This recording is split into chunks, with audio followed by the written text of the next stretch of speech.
Assalamualaikum warahmatullahi wabarakatuh.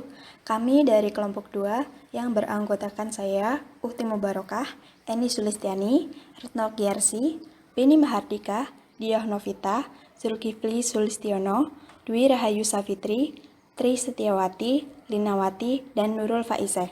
Pada kesempatan kali ini, kami akan mempresentasikan materi mengenai proses riset akuntansi. Proses riset akuntansi. Proses riset akuntansi adalah serangkaian aktivitas yang dilakukan peneliti yang menggambarkan tahapan-tahapan yang seharusnya dilakukan sejak awal atau sebelum meneliti sampai akhir atau selesai meneliti. Adapun tahapan-tahapan tersebut, yang pertama adalah tahap riset pendahuluan, yang kedua tahap penyusunan usulan riset atau proposal, yang ketiga tahap pelaksanaan riset, yang keempat tahap laporan riset, dan yang terakhir adalah tahap publikasi di jurnal ilmiah. Tahap pertama riset pendahuluan atau preliminary study.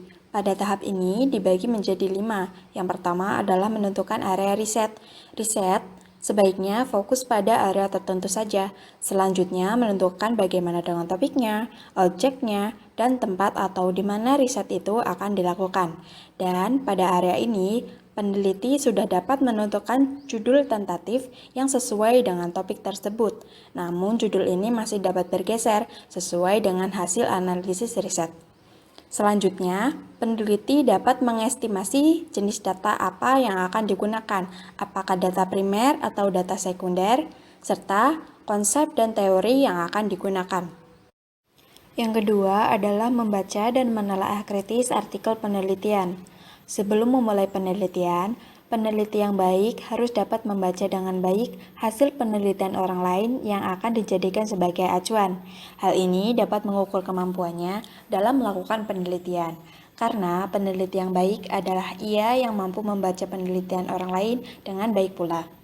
Hal-hal penting yang perlu dicermati saat membaca penelitian adalah variabel, fenomena, perumusan masalahnya, tujuannya, kontribusi manfaat, model, jenis data, alat analisis atau metode lainnya, serta hasil dan simpulannya.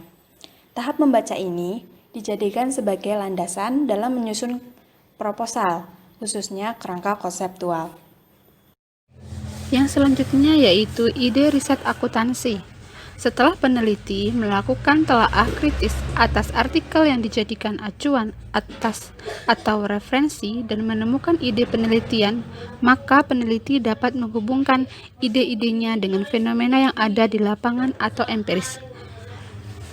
Peneliti harus yakin bahwa ide yang diteliti dapat dikaitkan dengan fenomena tertentu. Misalnya, ide peneliti tentang laba atau rugi selisih kurs akibat transaksi mata uang asing adalah sangat tepat ketika diteliti saat ada peristiwa atau fenomena krisis moneter di Indonesia sekitar tahun 1997 sampai dengan 1998. Kemudian yang keempat yaitu penetapan topik riset. Setelah peneliti mempunyai ide riset, maka peneliti dapat menetapkan topik riset atau penelitian yang dilakukan. Untuk ide tentang variabel, laba atau rugi selisih kurs, jika dihubungkan atau diuji pengaruhnya terhadap harga saham atau koefisien respon laba, maka riset ini masuk pada topik akuntansi keuangan. Tepatnya, akuntansi keuangan berbasis pasar modal. Yang selanjutnya yaitu yang terakhir, penentu perumusan masalah. Setelah dilakukan penelitian pendahuluan, maka peneliti dapat menyusun perumusan masalah. Masalah atau pertanyaan riset disusun atas dasar latar belakang yang menjelaskan mengapa variabel yang dipilih penting untuk diteliti dan ada fenomena di praktek yang mendasari dilakukan suatu penelitian empiris. Pada umumnya, perumusan masalah biasanya dinyatakan dengan kalimat pertanyaan yang diawali dengan kata apakah atau bagaimanakah, karena berupa pertanyaan penelitian. Dengan demikian, dalam tahap riset pendahuluan ini lebih pada memastikan bahwa riset ilmiah yang dilakukan Ada datanya dan ada dasar teorinya. Walaupun ada data, namun jika tidak ada dasar teorinya, maka riset tidak dapat dilaksanakan secara sempurna.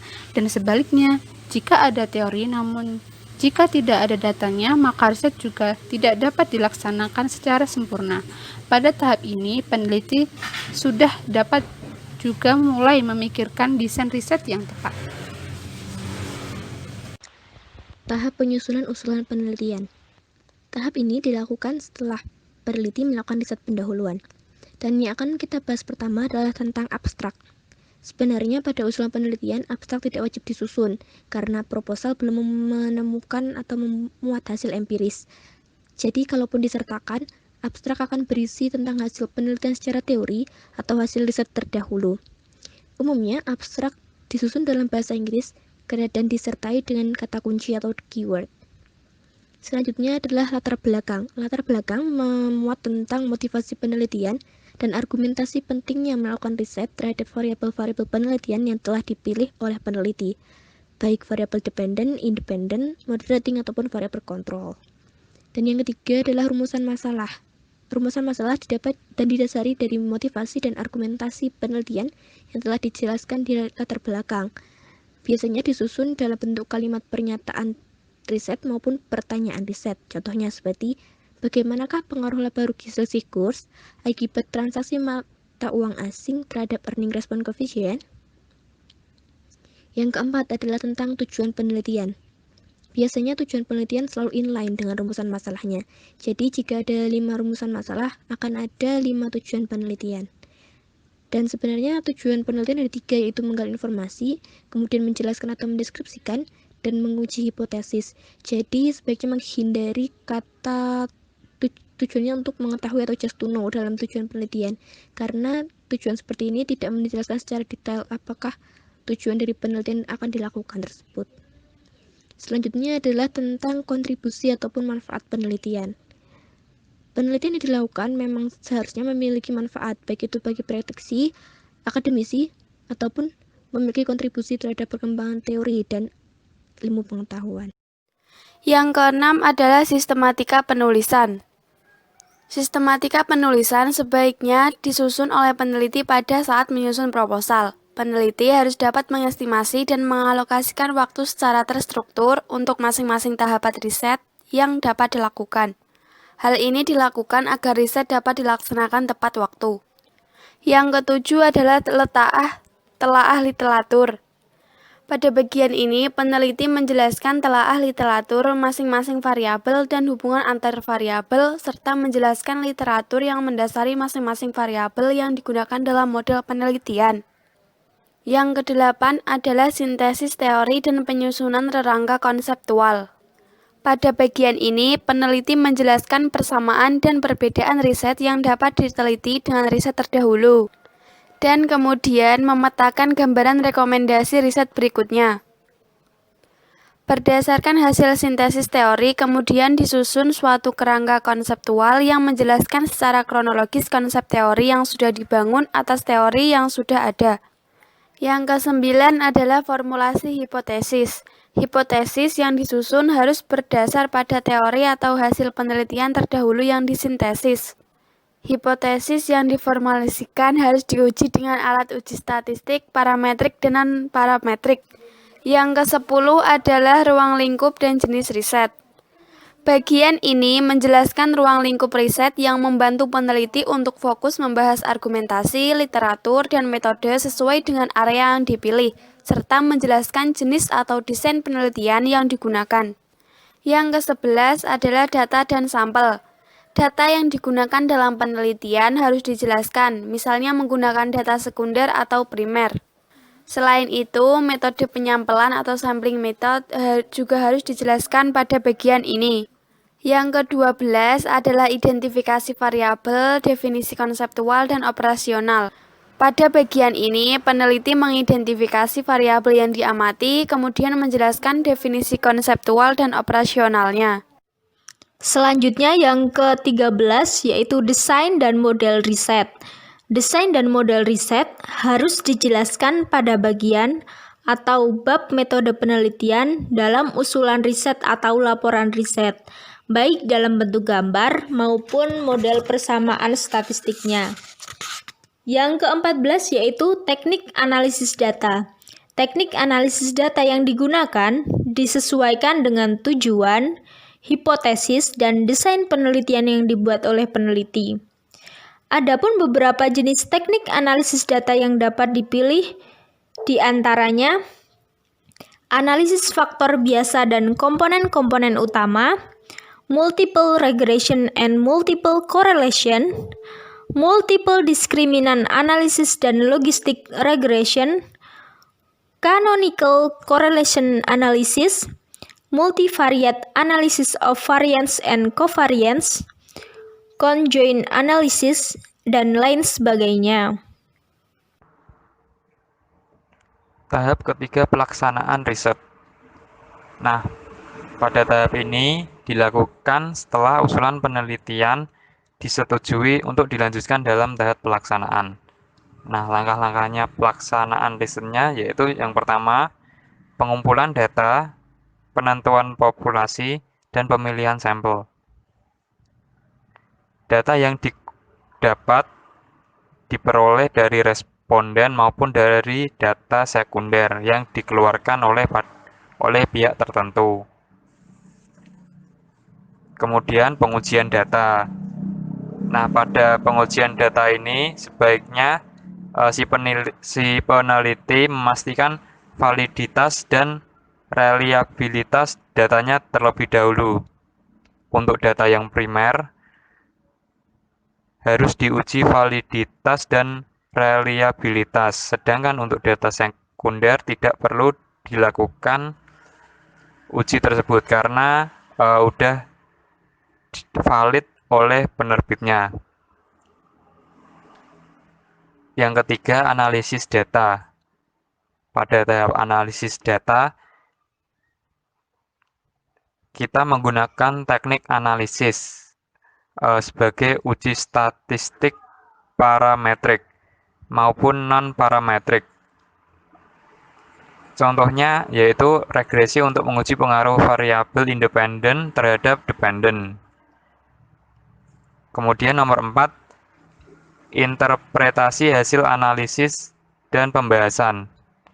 Nah, pada hasil analisis dan pembahasan ini kita dapat melihat dasar printout yang dihasilkan. Hasilnya adalah dapat berupa bentuk uraian, gambar, tabel, dan deskripsi. Yang terakhir, simpulan, keterbatasan, dan rekomendasi. Nah, pada tahap simpulan ini merupakan jawaban dari semua tujuan atau pertanyaan dari riset tersebut. Pada tahap simpulan juga menjelaskan tentang ringkasan konsistensi hasil riset dengan teori yang dibahas dalam tahap penelitian. Nah, selanjutnya tahap keempat, yaitu tahap pelaporan hasil riset. Tahap pelaporan riset merupakan tahapan yang dilakukan setelah pelaksanaan riset atau analisis data selesai dan menghasilkan hasil analisis berupa printout yang siap untuk diinterpretasi dalam pembahasan dan ditarik simpulan yang siap untuk dilaporkan. Dalam laporan penelitian berisi 5 atau 6 bab. Yang pertama yaitu pengantar atau pendahuluan. Kemudian yang kedua, review atau telaah literatur. Yang ketiga, rangka konseptual dan formulasi hipotesis. Yang keempat, metode riset. Kemudian yang kelima adalah bab tentang hasil penelitian dan pembahasan, serta bab tentang simpulan, saran, dan keterbatasan riset. Beberapa komponen tambahan dijelaskan sebagaimana berikut. Yang pertama yaitu abstrak. Pada laporan penelitian, abstrak wajib disusun karena abstrak dapat membantu pembaca untuk memahami secara ringkas dan cepat mengenai tujuan, analisis, dan hasil penelitian serta konsistensi simpulan dengan teori atau hasil riset terdahulu yang telah dijadikan acuan atau referensi. Adapun standar dalam penyusunan abstrak, misalnya jumlah kata dibatasi sebanyak 150 kata dan harus mengungkapkan kata kunci dalam riset yang dilaporkan. pada laporan riset yang ditulis dalam bahasa Indonesia, abstrak harus ditulis dalam bahasa internasional yang ditentukan yaitu bahasa Inggris. Hal ini diharapkan agar pembaca di seluruh dunia yang mempunyai beragam bahasa dapat dengan mudah dan cepat memahami isi artikel riset melalui abstrak yang disusun tersebut. Kemudian yang kedua, ringkasan hasil riset. Nah, ringkasan hasil riset disusun lebih luas dibanding dengan abstrak. Ringkasan hasil riset ini di samping memuat tujuan, definisi variabel, data, dan sampel, teknik analisis yang disajikan secara ringkas juga memuat ringkasan hasil analisis dan pembahasan yang kemudian dilengkapi dengan kesimpulan dan kontribusi. Kemudian ada latar belakang. Latar belakang yang disampaikan pada laporan hasil riset relatif sama dengan yang diungkapkan di usulan penelitian. Terkadang ada penyempurnaan dengan menambah tabel atau penjelasan lain yang bermanfaat untuk mendukung argumentasi pentingnya riset yang menggunakan variabel tertentu yang dipilih untuk dilakukan. Mengingat setelah penelitian melakukan proses pada tahap pelaksanaan riset, ada banyak hal dan pengetahuan yang dapat dijadikan tambahan yang mendukung argumentasi yang diprediksi atau menyusun proposal riset. Yang keempat, ada perumusan masalah. Setelah tahap pelaksanaan riset muncul pertanyaan baru yang dapat menginspirasi peneliti untuk melakukan riset lanjutan. Yang kelima, ada tujuan riset. Harus sesuai atau sejalan dengan pertanyaan riset, kemudian akan dijawab dan ditindaklanjuti dalam simpulan riset. Yang keenam, kontribusi atau manfaat penelitian. Disampaikan pada laporan hasil riset, biasanya sama dengan yang diungkapkan di usulan penelitian. Kemungkinan akan ada informasi tambahan yang digunakan untuk melengkapi dan menyempurnakan telaah literatur yang telah disusun sebelumnya. Yang ketujuh, ada telaah literatur. Lebih baik dan lebih lengkap dibanding yang diungkapkan di usulan penelitian, karena ada beberapa literatur tambahan yang digunakan untuk melengkapi dan menyempurnakan telaah literatur sebelumnya. Yang kedelapan, rerangka konseptual dan formulasi hipotesis. Menjadi dasar untuk menghasilkan model yang terkadang berbeda dengan yang diusulkan pada proposal riset. Hipotesis yang diformulasikan oleh peneliti harus disusun atas dasar teori dan harus dapat diuji. Yang kesembilan, ruang lingkup dan jenis riset. Konsisten dengan hasil yang diungkapkan di usulan penelitian. Yang ke-10, data dan sampel. Menggunakan metode penyampelan tertentu pada laporan hasil riset relatif sama dengan yang diungkapkan di usulan penelitian. Yang nomor 11 yaitu identifikasi variabel, definisi konseptual dan operasional, di mana identifikasi, definisi konseptual dan operasional variabel pada laporan hasil riset relatif sama dengan yang diungkapkan di usulan penelitian. Yang nomor 12 yaitu model riset, di mana model riset yang didesain harus dipastikan tepat sebelum dilakukan analisis data. Ketepatan model merupakan kondisi mutlak yang harus dipenuhi atau dibutuhkan sebelum peneliti melakukan analisis signifikansi variabel. Model riset yang disampaikan pada laporan hasil riset ini ada kalanya sama dengan yang diungkapkan di usulan penelitian, dan ada kala berubah tergantung pada hasil uji ketetapan model atau goodness of fit pada saat pelaksanaan riset dilakukan. Nomor 13 yaitu teknik analisis data.